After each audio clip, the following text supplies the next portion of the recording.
Bienvenidos a esta nueva estación, a este nuevo encuentro en Cambios de Agujas. Hoy tenemos con nosotros a un nuevo tripulante, a una nueva tripulante, y esta jornada mucho más especial, ya que tenemos a un nuevo miembro de las Siervas del Hogar de la Madre. Tenemos a Marian. Hola, Marian. Hola, Cristina, ¿qué tal? Bien, bien, bien.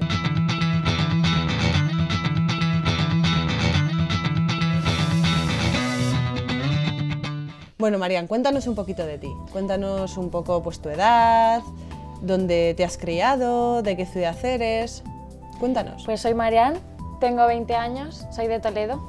Mis padres son como católicos desde siempre y ellos siempre me han educado en la fe católica. Somos 6 hermanos. ¿Tú eres la mayor? Sí, soy la mayor, soy la única chica, son todos chicos. El pequeño tiene 2 años. Ajá. Todavía es un pequeñín. Sí. Bien, bien. ¿Cómo encontraron tus padres la fe? ¿Cómo se han reencontrado ellos con Dios? ¿Cómo te han transmitido a ti esa fe? Pues mis abuelos no tenían mucha fe, era como la fe de España de siempre, pero no practicaba muchísimo. Pero a mi padre en el colegio sí que le inculcaron la fe y allí llegó un sacerdote un día que le invitó a ir a unos campamentos católicos y a mi padre le encantan como las aventuras y entonces decidió ir a ese campamento y a partir de ahí como se enganchó con unas reuniones semanales y empezó así como a aumentar su fe, empezó a rezar el rosario, empezó a descubrir también como la fe y después conocí a mi madre y mi padre enganchó a mi madre, como le llevó, conoció a las que ahora son hermanas, que entonces eran jóvenes. Y así mi madre también empezó a ir a campamentos y luego se casaron y ya pues ¿Vinisteis vosotros? llegamos los demás. Vale, viniste tú la primera. Sí. Y desde pequeñita has acompañado a tus padres a estos encuentros, a estas oraciones, a estos campamentos. Sí, ¿Tus hermanos también? sí, Habéis sido todos como familia. sí. Y lo habéis mamado desde pequeños. Ajá. Bien. ¿Cómo has expresado esta fe? ¿Cómo has expresado, siempre has tenido ese momento católico, entonces cómo has expresado eso, por ejemplo, en el colegio? Mal.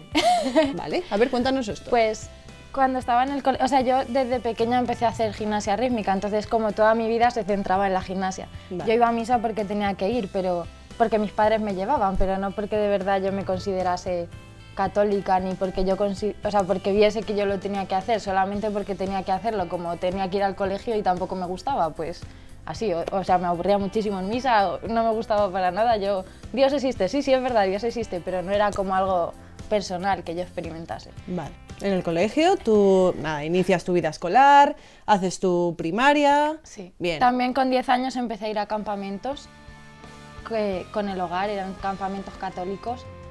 Y a mí, o sea, era igual, yo creo que tengo ese espíritu de mi padre, me encantaban las aventuras y yo ahí vi que yo quería que mi vida fuese un campamento y que quería vivir así siempre. Pero cuando ya llegué al instituto, como todo eso se enfrió. Tenía unos amigos que como era un pueblo pequeño, iba a un instituto a Toledo capital, pero iba mucha gente de un pueblo muy pequeño. Ajá. Entonces, como todos eran como bebían, fumaban y así, entonces yo empecé a irme con una pandilla de amigos que era así. Bueno, entonces, tuviste un momento despistado. Sí. Vale. Entonces toda la poca fe que tenía pues seguía yendo a misa los domingos, pero como todo eso se fue apartando más y más, entonces ahí ya también como empezaba a mentir a mis padres. ¿Vas a ir a misa el domingo? Sí, voy a ir a misa el domingo, pero luego nunca iba. Entonces Dios se quedó como aparcado ahí. Vale. Muchas veces también en clase incluso podía defenderle, salían temas que los de mi clase se podían meter con los curas y las monjas y yo los defendía porque yo conocía que no eran así, pero era por esa experiencia que yo tenía con ciertos sacerdotes, que yo sabía que eran muy buenos como personas, pero Dios estaba aparcado. Ese momento en la gimnasia rítmica, por ejemplo, ¿cómo viviste? En un equipo, el sentirte equipo de algo, el poder vivir de alguna manera en ese momento tu fe. ¿Pudiste, no pudiste?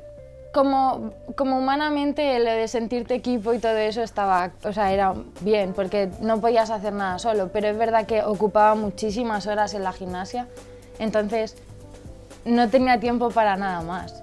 Era como toda mi vida, si me tengo que ir un fin de semana, me voy un fin de semana. O sea, era como solo la gimnasia, ni siquiera los estudios ni nada. O sea, yo no estudiaba para nada. Era toda mi vida, todo mi centro era la gimnasia rítmica. Y Dios ahí no estaba. Nada. Vale. No. Como hice la comunión, hice la confirmación también, Sí. pero era todo como porque sí, porque lo tenía que hacer. Y ya también hubo un momento que como empezaba a salir y todo, y mis padres no me dejaban salir. Entonces yo toda la culpa era de Dios, porque mis padres eran como del siglo III, que no me dejaban hacer nada, siempre me tenían encerrada en casa.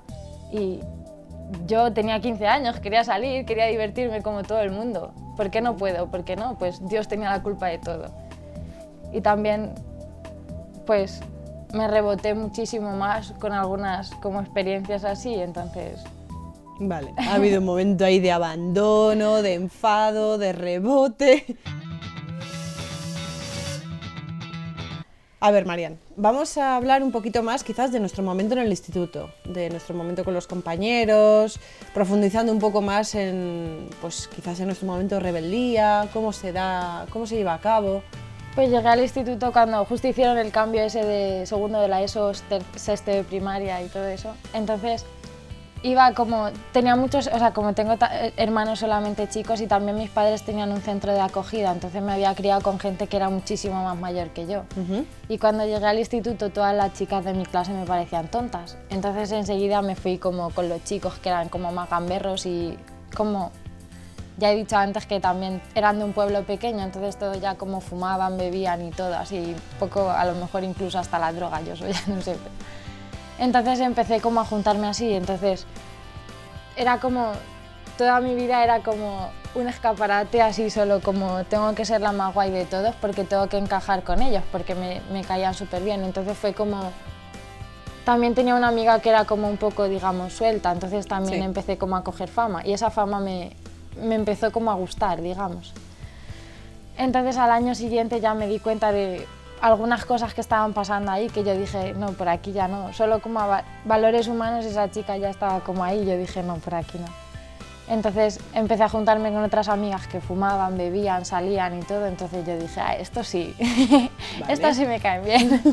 Entonces empecé a caer por ahí como muchísimo, empecé a suspender, nunca había suspendido en mi vida y ahí empecé a suspender, empecé a dejar de ir a clase, me dedicaba a irme a un parque a no hacer nada, a tratar mal a los profesores, también ahí como empecé ya a mentir más a mi madre, no la decía dónde iba y también me iba los fines de semana a casa de mis amigas y mi madre siempre pensaba que estaba haciendo algo y yo también empecé como a beber y a fumar ahí con 14 años. Ya los años siguientes, cuando tenía 15 y 16 años, yo creo que son los peores años. Ya como tenía una amiga que tiene una hermana mucho más mayor que yo. ¿Que vosotras? Sí. Tenía como 20 años y teníamos 15, entonces tenía unos amigos también que eran como, estaban perseguidos por la policía y todo así, entonces es como... Sí, ese morbillo guay, como que os llamaba, ¿no? Sí. Ese momento popularidad, sí, os llamaba la entonces atención. empezamos como a jugar un poco con eso. Íbamos a veces con esos chicos, los conocíamos, o sea, nos saltábamos todas las clases y nos tirábamos una mañana para que todos los demás supieran que habíamos estado ahí. Entonces, todo eso yo empecé a tratar fatal a mi madre, como a despreciarla y... O sea, no sé, mi madre como empezó a notar que yo estaba cambiando, pero de una manera impresionante. Y yo me acuerdo que es que me gustaba hacer sufrir a mi madre. Y a la vez yo sufría porque yo lloraba, o sea, yo llegaba a mi casa y llegaba del instituto y ya contestaba a mi madre súper mal, pero yo lloraba todas las noches y yo estaba como amargada. Yo decía, madre mía, ¿qué estoy haciendo? Pero a la vez era como, ya no sé cómo salir de aquí. Entonces, gracias a una amiga también dejé como de salir con esa pandilla de chicos, pero no dejaba de salir, o sea, como todo el mundo, salía de fiesta, fumaba, bebía, no iba a clase y me gustaba ser como el centro de todo. A la vez también hacía lo de la gimnasia, entonces era como, no sé, era como una balanza donde Dios no existía en mi vida. Pero tú, sin embargo, lo seguías viendo, o sea, si seguías yendo a los campamentos, si seguías Sí, viendo... porque yo ahí, en esos veranos, en esos momentos, esos 10 días de campamento, yo podía ser yo misma, no tenía que estar como con una máscara, ni tenía que estar pensando lo que iban a decir de mí o si iba a dar la talla, digamos. ¿Y no ibas con ningún tipo de prejuicio, por ejemplo, hacia las hermanas o hacia los hermanos? O sea, sí que es verdad que yo decía, ¿por qué ellas me van a tener que decir lo que yo tengo que hacer? Yo hago lo que me da la gana. O sea, tengo 15 años, ¿por qué voy a tener que estar ahí encerrada en un sitio? Pues no, yo quiero ser yo. Pero a la vez las quería un montón porque yo reconocía que me estaban diciendo la verdad. Y era como, no sé, una postura, una careta que yo no iba a permitir que nadie me dijese nada, no iba a permitir que nadie me dijese lo que tenía que hacer, porque yo hacía lo que yo quería. O sea, yo era Marian Samino y yo hacía lo que yo quería. Pero a la vez reconocía la verdad, entonces yo las quería un montón. Y nunca, como dije, vaya monja más así. Sí, a ella sí. O sea, yo siempre tenía que despreciar a la gente, era mi manera de relacionarme con todo el mundo. Pero yo nunca iba a dejar que nadie de fuera se metiese con ellos. Es como si se metía, yo me podía meter con mi padre, pero yo no iba a dejar que nadie se metiese con mi padre porque era mi padre. Entonces es parecido, como no entendía o sea, yo no entendía que alguien se pudiese meter a monja con 18 años. No lo entendía. Pero aún así no eran como unas monjas, o sea, yo pensaba en unas monjas y yo digo, madre mía, unas monjas viejas, amargadas, ahí Metidas en un convento, sí. allí con unas rejas. Sí, pero las siervas no eran monjas, eran, no sé. Eran otro tipo de monjas, ¿vale? Eran otro Sí. tipo de testimonio, era otro tipo de... Bien, otro punto evangelizador. Sí. ¿Cómo retomas? Porque vamos a ver, venimos de los campamentos, iniciamos otra vez el curso, ¿vale? ¿Cómo vuelves a coger ese punto con tus supuestos amigos? Yo creo que nunca Un poco lo perdía bandarras. tampoco. Yo creo que nunca lo perdía, incluso era, yo creo que muy mediocre, ¿no? Porque tenía como 2 armarios, dos vidas distintas, sí, era como 2 vidas opuestas. Yo a nadie le ocultaba ni una ni otra, o sea, todo el mundo sabía que yo iba a los campamentos, igual que yo no decía que, o sea, todo el mundo sabía que yo no era una santa. Pero sí que vivía como 2 vidas totalmente paralelas.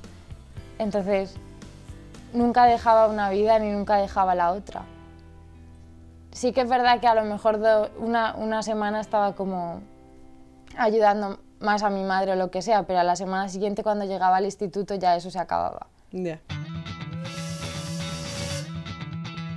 Pero ¿cómo retomamos todo esto? ¿Cuál es el momento? En el 2009, pues después de un campamento fui unos días a Santander con las hermanas y ahí como fui dejando un montón de pequeñas cosas que para mí eran muy importantes. Yo fumaba, por ejemplo, entonces para mí eso era súper importante, yo no podía vivir sin fumar, por ejemplo. Vale. Entonces ahí pues, no sé, fue una circunstancia que de repente tuve que dejar de fumar así, entonces a mí eso me costaba, pero a la vez me ayudó a abrirme. Y también conocí a un montón de chicas y yo pues, o sea, como soy abierta, me gusta hablar con todo el mundo, pero con quien yo quiero. Y ahí estaban muchas personas que a lo mejor yo no quería como hablar ni nada, no eran como mi tipo de gente, pero también como abrirme a eso, ver que ellas sí que querían hablar conmigo, que ellas sí me trataban bien a pesar de todo, a mí me rompió muchísimos esquemas y también me hizo abrirme por ahí. Entonces, ahí me fui abriendo poco a poco sin quererlo, o sea, yo no dije, quiero abrirme a Dios, no, para mí Dios seguía siendo Dios, pero ahí. Y fue como abrirme poco a poco así a Dios y empezar de verdad a experimentar que Dios me amaba, que Dios era mi Padre y que Dios había muerto por mí. Y se me cayeron más esquemas todavía. Entonces, cosas que me costaban muchísimo, como ir a misa, hacer la oración, ahora era como una necesidad que yo decía, wow, no me lo puedo creer. Bien. Y ahí también fue cuando empecé como a experimentar la llamada, que Dios podía ser que me estuviese llamando, pero era muy extraño. Yo decía, no, eso no, lo que quieras, pero eso no, porque también como fui abriéndome, yo fui viendo que tenía que dejar cosas, que no podía seguir viviendo igual ahora. Y fue como, hasta donde tú quieras, pero eso no. Entonces después de eso volví a mi casa y volví como a caer, como un poco así a caer. Pero ya tenía esa experiencia dentro que mi conciencia no me dejaba como abandonarla. Y era el último año del bachillerato.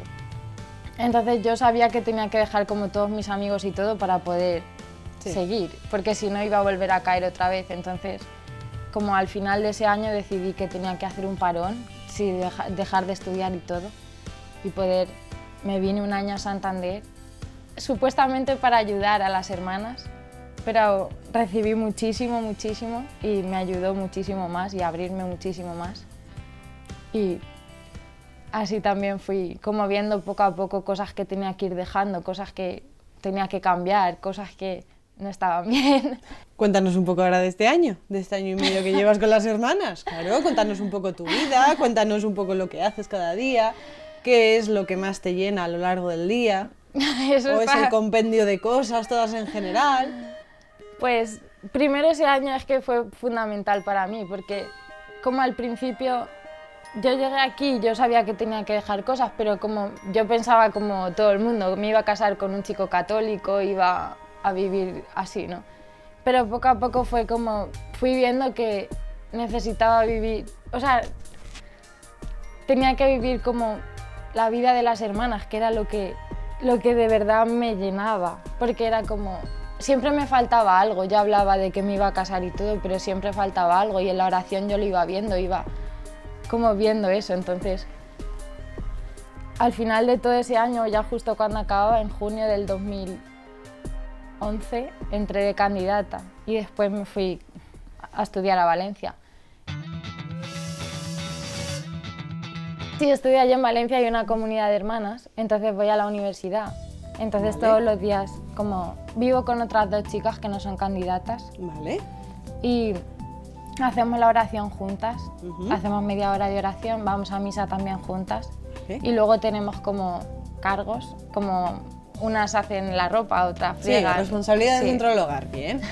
Y luego tenemos un tiempo de estudio. Luego por la tarde vamos a la universidad Bien. y ya por la noche cenamos juntas también, rezamos completas la liturgia de las horas y ya, Eso pues, es. así. Más o menos eso es un día normal. Y luego los fines de semana a veces también ayudamos a las hermanas trabajando y también tenemos reuniones, una vez al mes tenemos convivencias y así. Y lo que me llena más es como un conjunto de cosas, ¿no? O sea, la oración, el Señor me tiene que llenar, es lo que más me llena. Pero también el estar con las hermanas, porque son mis hermanas. Es como la vida en comunidad, sí, no sé. Sí, son tus hermanas, es tu familia. Eso es. Sí, muchas veces también en clase cuando dicen, pero no vas a ver a tu familia, digo, es que vivo con mi familia. Es que las hermanas son mi familia. También las chicas ahora son mi comunidad, aunque no son siervas ni nada, pero son mis hermanas, vivo con ellas también. Entonces, Sí, formas parte Sí. formas parte de ello. Eso es. En la universidad, ¿cómo lo vives este año de universidad?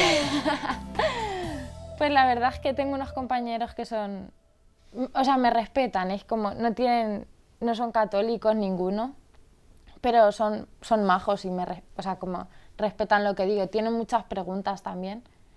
Entonces hay momentos en los que dicen, me gustaría salir corriendo porque como están hablando de unas conversaciones y todo, que dan ganas de salir corriendo. Pero a la vez hay una fuerza, no sé, y ese es un testimonio. Yo solamente el ir con falda a la universidad es como un toque de atención. Nunca he ocultado que soy candidata. O sea, al revés, siempre. Entonces la gente tiene muchas preguntas y yo sé que soy una referencia para las personas y también sé que a lo mejor a veces están hablando mal de mí, pero a la vez que estoy ahí, ¿sabes? Bueno, tienes que ser un punto evangelizador, o sea, supongo que será el típico punto de ¿y por qué esto? ¿Y por qué aquello? Y tú, ¡ay, Dios mío! Sí. Porque todo el mundo me pregunta. Pero Pero también es eso lo que tú dices, que es un punto evangelizador, entonces siempre como si no sé responder algo en el momento, al día siguiente voy buscando y digo, pues esto. bien, o sea, te sientes acogida, te sientes Sí. bien, eso es, fenomenal. ¿Cómo han tomado en casa esto? Pues la verdad es que muy bien. O sea, siempre tuve el apoyo de mis padres. Al principio a mi madre le costó un poco más, pero como fue un proceso, porque fue prácticamente 6 meses que estaba viendo lo que sí, que no, que... Entonces ya mi madre como la decía que rezase muchísimo, que yo siempre la decía, mamá, tú tienes que ser como Santa Mónica que rezaba por San Agustín, pero aparte de rezar por mi conversión, yo quiero que reces por mi vocación. Y mi madre me decía, si tienes vocación yo la acepto, pero no me pidas que rece por ello. O sea, como... eres mi hija, no sé, eres como, voy a perder eso. Y yo decía, no vas a perder nada. Y ella siempre como estuvo ahí, ella también me decía, yo lo único que te pido es poder estar en tu entrada y poder estar como contigo. Y siempre, o sea, estuvo. como siempre me iban acompañando. A mi padre yo creo que le costó un poco más, porque soy la única, o sea, soy la única chica. Niña. Entonces era como, me decía que tenía que esperar más, que a lo mejor me estaba precipitando, que podía ser como por un gusto o algo así, que no de verdad por vocación, entonces que por qué no esperaba más, pero siempre estuvieron también ahí, y siempre que necesito algo, ellos están. ¿Y tus hermanos? ¿Te sigue? ¿Cuál es el que te sigue? ¿Te sigue uno con cuántos años? Se llama Santi, tiene 19 años, es un año más, somos 13 meses, nos llevamos 13 meses. ¿Y Santi cómo lo vive? ¿Él está viviendo una juventud, en un momento difícil para los jóvenes españoles católicos? Ellos, cuando se lo dije, estaban contentísimos. Mis padres les sentaron a todos, o sea, a los pequeños no, porque, bueno, a lo mejor al penúltimo sí, pero al de 2 años casi acababa de nacer. Y les sentaban a todos y les dijeron, os tenemos que dar una noticia. Y mi hermano dijo, no, estás otra vez embarazada. Y mi madre dijo, no, Mariam va a entrar de candidata. Entonces estaban contentísimos. Y mi hermano decía, yo como alguien le diga algo, yo la voy a defender y le hago lo que sea, no sé qué. Entonces siempre también han estado ahí. Mi hermano tiene una novia también que es muy maja y también es como un apoyo. Y para él también, o sea, es como un noviazgo católico también. Entonces se ayudan. Bien. Fenomenal. Así que... ¿Cómo fue el día de la entrada? Impresionante. Entré el 25 de junio, como ya he dicho antes, y estuve un mes esperando desde que pedí la entrada hasta que entré, estuve un mes esperando. Y se me hizo eterno, porque tenía muchísimas ganas. Pero, no sé, también fue como me ayudó muchísimo a madurar también, a ver, porque yo vivía como una candidata sin ser, o sea, no era candidata todavía, pero yo ya quería vivir así, mi madre me lo dijo. Ya que has dado el paso, pues hazlo del todo, no lo hagas a medias, no hagas nada a medias. Sí. Entonces a mí esas palabras de mi madre me dieron muchísima luz también. Entonces también ese deseo que tenía de entrar me fortaleció también, porque tuve que ir a casa en ese tiempo, tenía que hacer la selectividad. Entonces era como muy duro, porque ya no era nada igual, todo era distinto. Estaba en Toledo, pero yo era distinta, estaba viendo a la gente, pero todo era distinto. Entonces me ayudó muchísimo más a fortalecerme, porque también ahí vi la necesidad que tenía de hacer oración y agarrarme fuerte a quien me tenía que agarrar y no agarrarme a las personas ni nada, porque siempre era como hacer que los demás se riesen para ellos, o sea, como hacer a los demás que se rían o hacer a los demás que estén a gusto para yo sentirme a gusto, para sentirme acogido, y ahí no, era agárrate de verdad a quien te tienes que agarrar, porque todos ellos se van, o sea, ya está. Y cuando el día de la entrada también era mi cumpleaños, entonces fue un día impresionante, yo tenía muchísimas ganas de que llegase y llegó.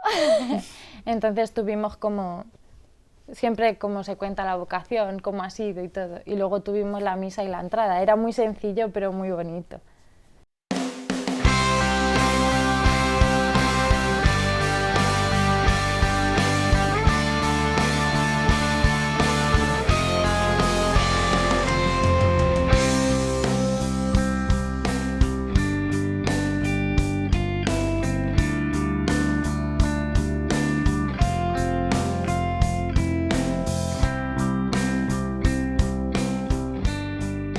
Bueno amigos, pues aquí tenemos un nuevo tripulante que además nos ha contado cosas muy interesantes hoy. Nos vemos en el siguiente programa de Cambio de Agujas. Un beso muy fuerte, un abrazo entrañable y por favor, sigan confiando en Dios.